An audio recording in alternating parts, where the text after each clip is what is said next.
Olá, pessoal! Essa é mais uma aula de geografia e nós faremos a correção do PET, volume 3, sexto ano, semana 1, de geografia, é claro. E nessa aula nós teremos as respostas completas dessa correção. Antes de começarmos a aula, não se esqueça de inscrever no canal para você ter acesso a todas as aulas que saírem aqui, tanto as aulas de explicação quanto as de correção. Dê aí o seu like, já aproveita e já dê o like de uma vez agora no vídeo e vamos começar então com a correção. Na número 1, observe as imagens abaixo e responda. Na primeira imagem, nós temos Copacabana, no Rio de Janeiro. E na segunda imagem, nós temos Toronto, no Canadá. Então, observando aqui as imagens, nós podemos perceber que nessa primeira imagem, que é de Copacabana, parece que é um local mais quente, com temperaturas mais elevadas, porque tem muitas pessoas na praia, a iluminação do sol é grande. Já nessa segunda imagem, já tem uma pessoa mais agasalhada, parece que é neve, né, no chão, então deve ser um clima com temperaturas mais frias. Correto? Então, compare as principais características climáticas dos lugares retratados nas imagens acima e liste em seu caderno as diferenças entre eles. Então, primeiramente, antes de citarmos quais são as principais características climáticas, nós precisamos saber qual é o clima do local, identificar o clima do local. Depois, nós precisamos lembrar de uma outra coisa, que o clima é formado por elementos climáticos. Elementos climáticos são os atributos básicos que vão definir esse tipo de clima de uma região. Esses elementos climáticos são 3: temperatura, umidade e pressão atmosférica. Logo, para a sua resposta estar completa, ela tem que conter esses 3 elementos, concordam? Caso contrário, ela estará errada? Não, mas ela estará incompleta, ok? Então, mais uma observação antes da gente começar aqui a leitura da correção, é que você não deve se esquecer de colocar as unidades de medida. Quando a gente fala de temperatura, nesse caso nosso, nós vamos falar de graus Celsius. Com relação à umidade, há uma relação muito grande entre a umidade e a quantidade de chuva, que são esses índices pluviométricos. Então, ele é medido em milímetros. Já a pressão é medida em HPA, que é hectopascal. Liliane, eu preciso saber todos esses nomes? Não, mas você precisa colocar essas unidades de medida aí na sua observação, ok? Então, vamos lá para as respostas. Na primeira imagem, temos Copacabana, no Rio de Janeiro. Logo, o clima é tropical úmido ou tropical litorâneo. Vocês vão encontrar essas duas denominações. O mais comum é tropical úmido. E as características climáticas são temperaturas altas ao longo do ano, principalmente no verão, podendo chegar aos 40 graus Celsius. A temperatura média está em torno dos 25 graus Celsius ao longo do ano. Quanto à umidade, é considerada alta, com índices pluviométricos variando entre 1.250 milímetros e 2.000 milímetros por ano, e a pressão é 1.010 HPA. Na segunda imagem, temos Toronto, no Canadá.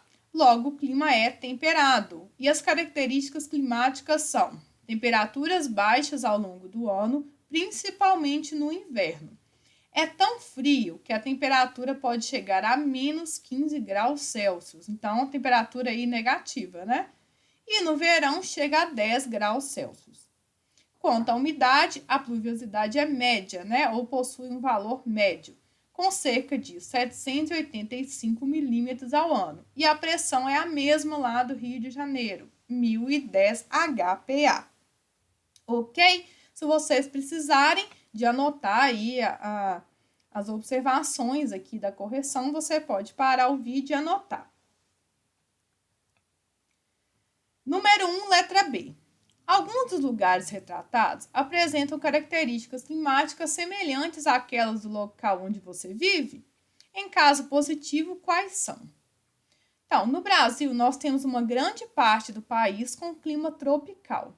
Em Minas Gerais, o clima é tropical típico. Portanto, é semelhante ao tropical úmido litorâneo de Copacabana, no Rio de Janeiro. Ambos possuem duas estações marcantes: inverno frio e seco e verão quente e chuvoso. Então, se os dois são tropicais, qual seria então a diferença entre o tropical típico e o tropical úmido? O fato de que no Rio de Janeiro, em Copacabana, vai ter uma umidade maior. Isso acontece principalmente por causa da proximidade com o mar. Então, eles vão ter um inverno frio e seco? Sim, mas não tão seco quanto em Minas Gerais. Eles vão ter um verão quente e chuvoso? Sim, porém vai ser mais quente e mais chuvoso, ok? Na sua opinião, por que há diferentes tipos de clima na Terra? Então, primeiramente, porque os elementos climáticos, que são aqueles que a gente já comentou, temperatura, pressão atmosférica e umidade, variam conforme o local. Então, a gente vai ter na Terra diferentes locais com diferentes temperaturas, diferentes pressões, diferentes umidades. Então, isso aí vai fazer com que os climas variem, né? Assim como os fatores climáticos. Há muitas variáveis que influem nisso, como a inclinação da Terra, a incidência dos raios solares, a proximidade e a distância do mar, a altitude, etc. Então, além dos elementos climáticos, que são aqueles básicos que atribuem aí ao clima, formam aí o clima, nós também temos os fatores climáticos que vão influenciar nesse clima. Então, tudo isso faz com que os climas se modifiquem aí ao longo do tempo e dos lugares, né? Então, na atividade número 2, observe o mapa ao lado e responda. Então, nós temos aqui um mapa de relevo. Então, nós vamos observar o que vai apresentar aqui nesse mapa. Então, estão apresentando aqui as placas tectônicas, que são essas linhas vermelhas, os picos, que são esses triângulozinhos que estão apontados aqui, e nós temos também uma coloração nesse relevo, que vai ser relacionada à altitude. Liane, como que você sabe disso? Estou olhando na legenda. Nós temos aqui uma aula explicando quanto é importante os mapas e os elementos dos mapas. Vocês podem clicar aqui no izinho para vocês assistirem novamente essa aula, ou então esperar acabar essa aula e clicar lá nos cards que vão aparecer, ok? Então, quanto à altitude, os marrons mais escuros são as altitudes maiores e o vermelho, laranja, amarelo claro ou branco, né? E o verde serão os valores mais baixos, ok? Então, vamos às perguntas, né? Número 2, letra A. Observe a legenda do mapa e indique os intervalos da altitude que cada uma das cores representa. O marrom escuro, acima de 7.500 metros ou calota de gelo. Marrom claro, de 5.000 metros a 7.000 metros. Vermelho, de 2.500 metros a 5.000 metros. Laranja, de 1.200 metros a 2.500 metros. Aqui eu repeti o laranja novamente, mas você não copia, tá? Desconsidera. Amarelo claro, de 250 a 1.200 metros. E o verde, de 0 metros a 250 metros. Então, como que eu olhei isso? Eu só olhei aqui a legenda e copiei esses valores e coloquei as cores, ok? Na letra B, qual tom foi usado para representar as áreas de maiores altitudes? Então, são esses primeiros dois aqui que nós anotamos, ou seja, é o marrom. Na letra C, pesquise em quais cadeias de montanhas está situado o pico mais elevado do mundo e o pico mais elevado da América. O pico mais elevado do mundo possui 8.848 metros. É o Monte Everest na Cordilheira do Himalaia. E o pico mais elevado da América possui 6.959 metros. É o Monte Aconcagua, na Cordilheira dos Andes. Pessoal, cordilheira é o nome que nós damos ao conjunto de montanhas, ok? Então, vamos agora para a 3. Observe a paisagem ao lado. Então, na 3 está demonstrando as formas de relevo.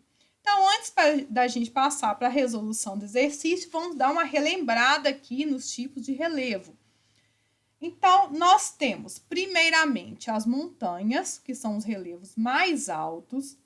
Depois, nós temos o planalto, que são os relevos altos, mas são menores que as montanhas. Dentro da classificação de planaltos, nós temos as chapadas, né, que são aquelas formações que têm um desenho quadrado, né? Então, a gente tem como exemplo a Chapada Diamantina, que inclusive está na aula dessa semana. Se vocês quiserem rever a explicação dessa semana, basta clicar aqui no izinho ou então esperar acabar a aula que vai aparecer para vocês os vídeos, ok?